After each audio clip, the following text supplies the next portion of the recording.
Welcome to the Advanced Sound Desk tutorial. In this video we will be covering how to switch the system over and covering basic operation of the sound desk. Start by logging into the wall panel. Select a preset to turn on the system. The system will take a few moments to warm up until it is fully powered on. You can see it is ready once the green light is on. The System Control tab allows you to change the operating mode of the system.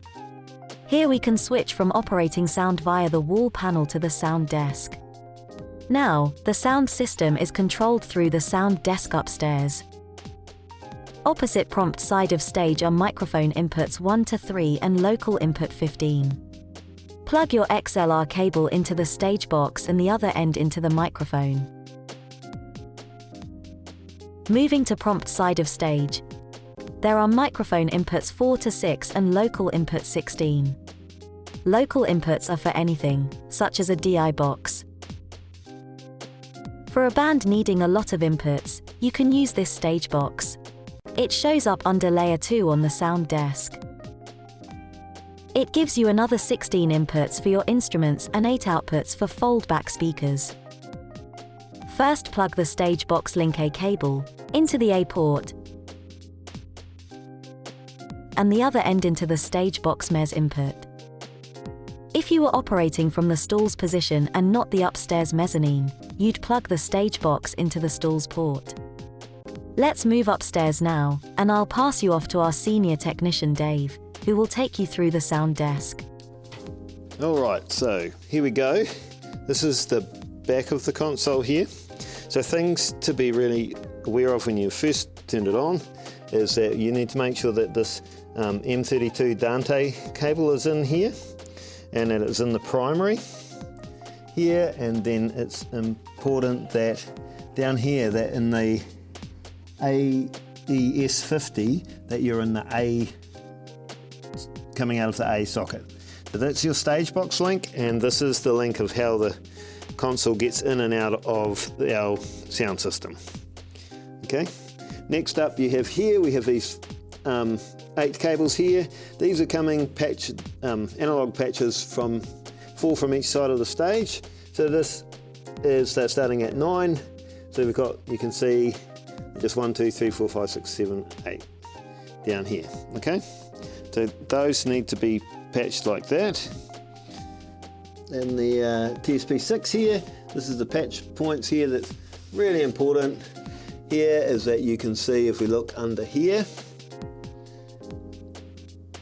it's a stage box MES and M32 Dante, so they need to be plugged in. And then we just need to have from A65 right through 1 to 8 is getting the analog link through. So if they're all plugged in, then the next most important thing here is that we go to the show control.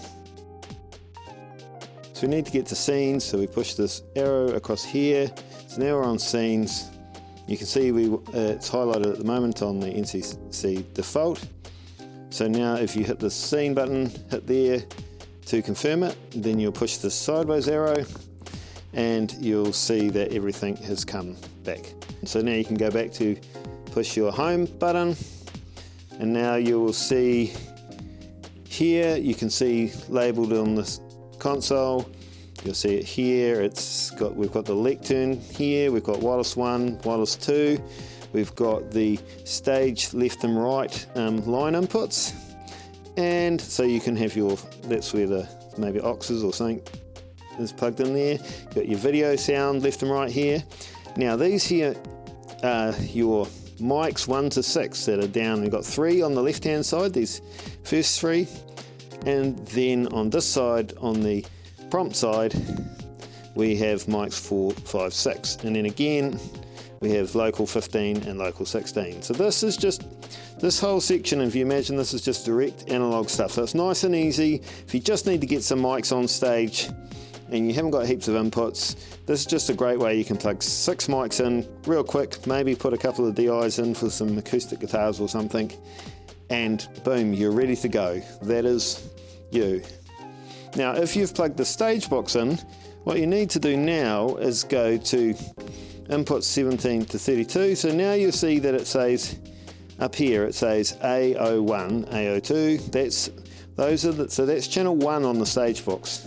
That's channel 2 on the stage box, channel 3, right through to channel 16 up here.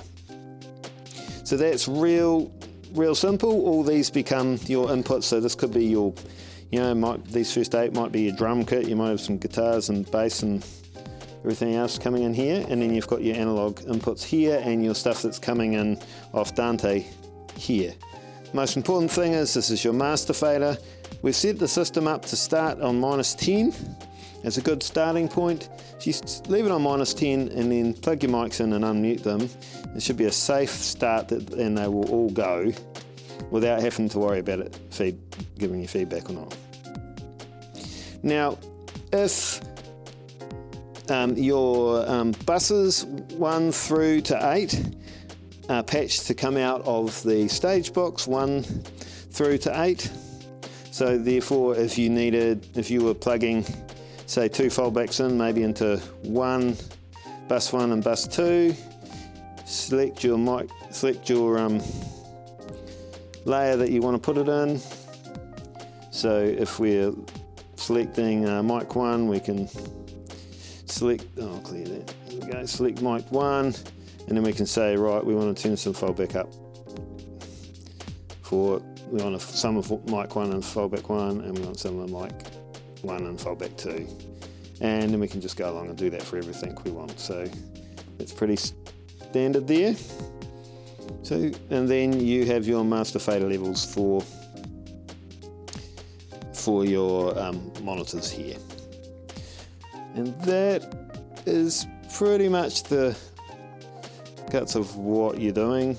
Go back to your DC, you got your DCR groups, and that's your effects engines sit over here, and we've got some effects just preset here. So you have mediumly long reverb at about 2 milliseconds, 2 seconds, 1 second, and what I like to call the toilet reverb at 0.3 seconds.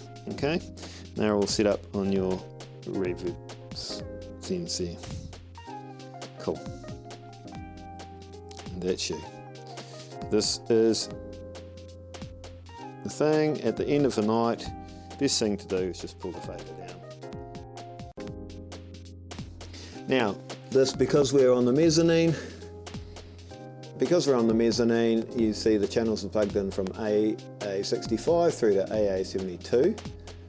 Now, if you needed to move the console down and you had permission from the venue to do that and operate from the stills position, then what you'd do is you'd move these channels 1 through to 8, and you would put them in down here on A1 through to A8, and then down at this stills position you would use the other patch cable to go from A1 right through to A08 down at the stills level, and that way where you'd pick up all your microphone inputs. Or you could just use the stage box. At the end of the night, it is really important to power off the room. Go silent and dark button will mute the microphones and turn off the lighting. Power down room will turn off power to everything.